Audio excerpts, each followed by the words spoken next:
صلى الله على محمد صلى الله على محمد صلى الله على محمد سد لساني نوير جناني سفي أماني وزير براي السلام عليكم mes chers abonnés maa ngi leen di nuyu bu baax a baax di leen ziar di am mbégte ak contentement bu rëy ñëw di leen defalaat seen beneen émission santé tey ji nag la ñu bëggoon waxtaane ak yéen mbokk yi mooy thème bi nga xamante ni c'est d'actualité muy lii di mbirum diabète xam ngeen ne mbokk yi diabète dafa nekk feebar bu doy waar commencé sonal askan wi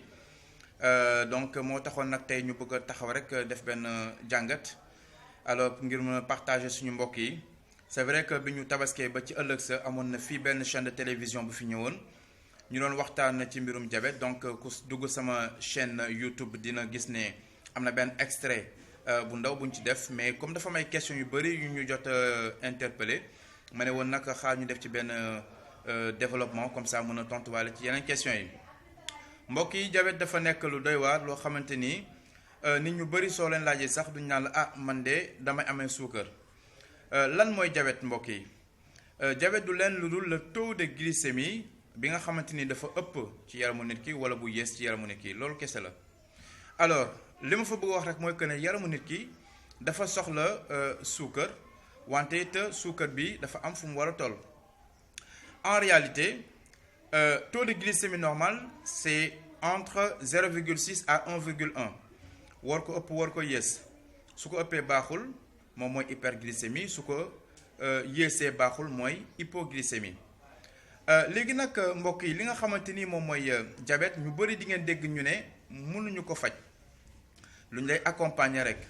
moo tax léeg-léeg di ngeen gis ko amee 5 ans 10 ans gis naa benn grande dame 34 ans de diabète mu am ko kon ne traitement bi te traitement bi dafa cher mbokk yi ba kañ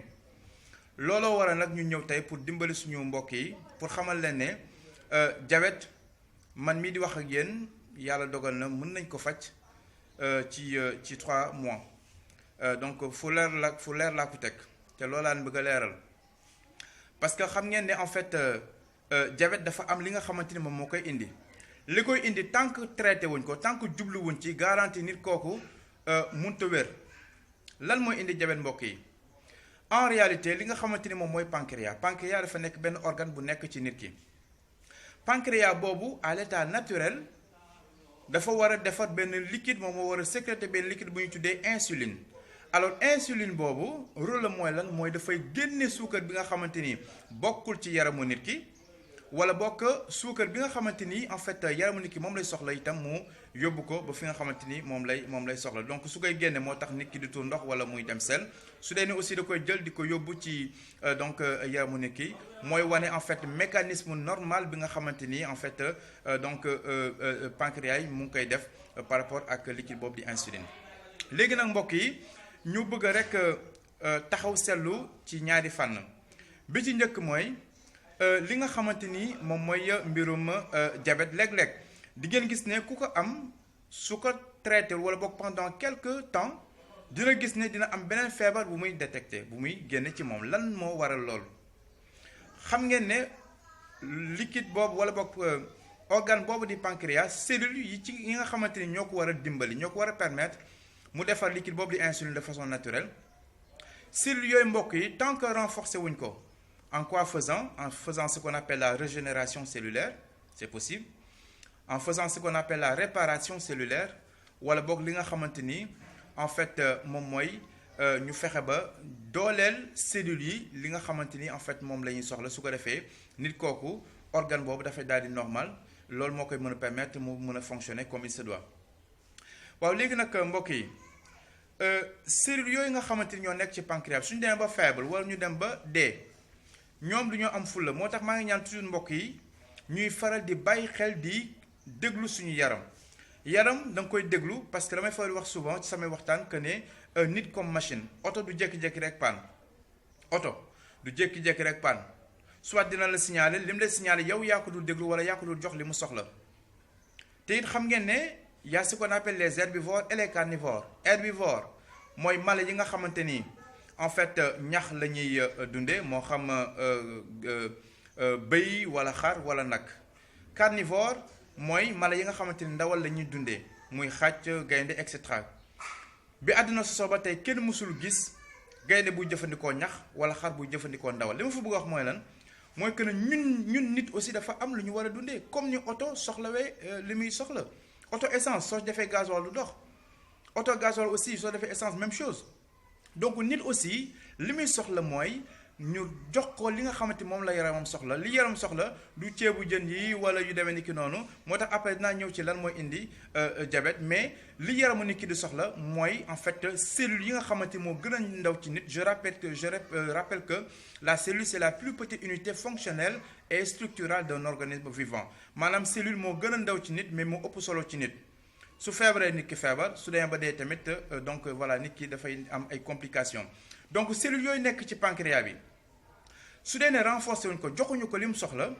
moom dafa am fula da koy wuti day wuti renfort fan la koy wutee mbokk yi du génn ci yaramu nit ki suy wut renfort ci tànk yi su yàggee nit ki dafay amee problème mu arthrose suy wut ci articulation de façon générale articulation mooy fépp fu ñaari yax di daje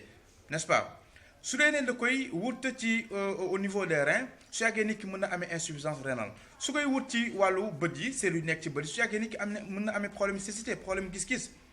n'est-ce pas su dee da koy wut ci xol bi su yàggee nit ki mën na amee problème mu maladie cardiovasculaire donc loolu moo tax nit ku amee diabète su ko traité wul quelque temps di ngeen gis ne dafay amee beneen feebar bu muy détecté moo tax diabète nekk lu doy waar. alors beneen bi aussi mooy lan mooy indi diabète mbokk yi maa ngi ñaan ngeen dugg Google ngeen tàppe professeur Maïmouna Ndour Mbaye ñu koy nuyu de passage moom ak tous les médecins les diabétologues donc le corps médical et paramédical. di ubbil ñëpp suñu buntu aussi di wax ne pare nañ pour collaborer ñëpp parce que li ñuy intéressé du ñun suñu bopp waaye askan bi nañu wét nañu am jàmm te li ñu yàlla dénk ci as tuut ci suñu expérience ak traitement yi ñuy def donc pare nañ pour partager kook ñëpp pour njëriñu askan wi. moom professeur Maïmouna Ndour Mbaye moom moo wax ne en 2015 suite à une étude du ministère de la santé 500 000 personnes diabétiques ont été recensées maanaam 2015 500 000 personnes le ministère de la santé recensé mu wax ne chaque année. cas yooyu dafay gën a yokk kaw diabétique yi day gën a yokk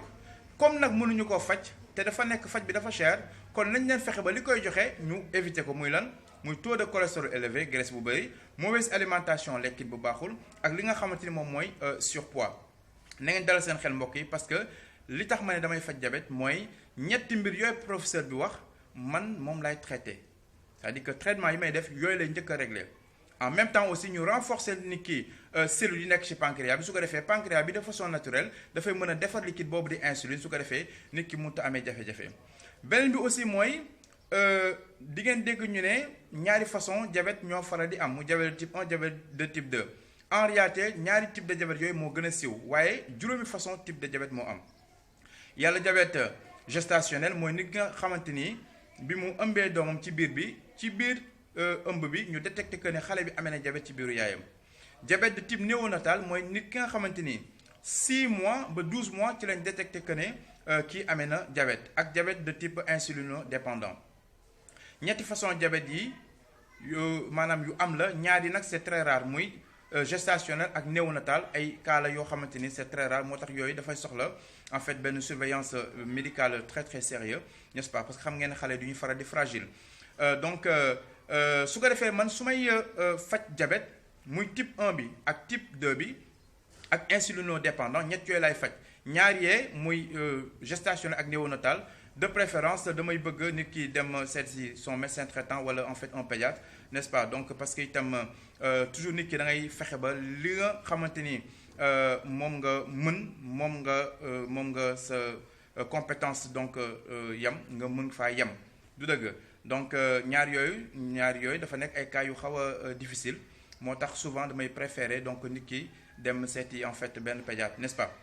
alors mën na ci def nag ay traitement ci wàllu ñaar yooyu ma tudd waaye nag bokkoo ci li ñuy faj mais mën nañ ci def ay traitement pour soulager l'enfant et sa maman alors maintenant nit ki nga xamante ni en fait dafa amee diabète na xam ne type 1 mooy lan mooy nit ki nga xamante ni amul dara ci insuline wala boog amee na insuline naam waaye li mu am doyul donc absence d'insuline ou manque d'insuline loolu mooy diabète de type 1 diabète de type 2 mooy nit ki nga xamante ne amee na naam insuline ci yaramam waaye nag mécanisme yoon bi mu war a jaar ba yegg ci cellules ya ngir ñu def seen liggéey yoon boobu la jaarul loolu mooy diabète de type 2 moo ëpp ci population africaine bi sénégalaise particulièrement diabète de type insulinodépendant mooy nit ñi nga xamante ni balaa ñuy lekk il faut ñu jël piqûre. moo tax léeg-léeg mbokk yi di ngeen gis koo xamante ni dafay amee diabète 5 ans 10 ans man j'ai même vu une grande dame 34 ans de diabète loolu mbokk yi ba kañ. moo tax nag tey ñu bëgg indi suñu partage suñu expérience bu ndaw ngir bu ko partager ak képp koo xamante ni rek